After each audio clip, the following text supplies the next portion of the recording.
Give me everything you got. You can have her, mister. I don't want to take your doll, sweetheart. You know, when my granddaughter was your age, she had one just like it.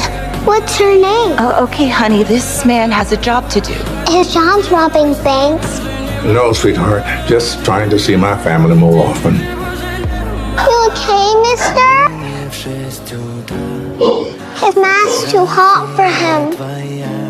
Thank you, sweetheart. Thank you.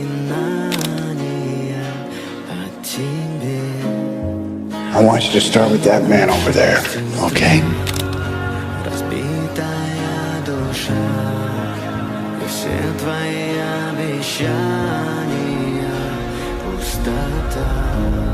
He's not here. Are you sure? Yep, I'm positive. I got a great memory.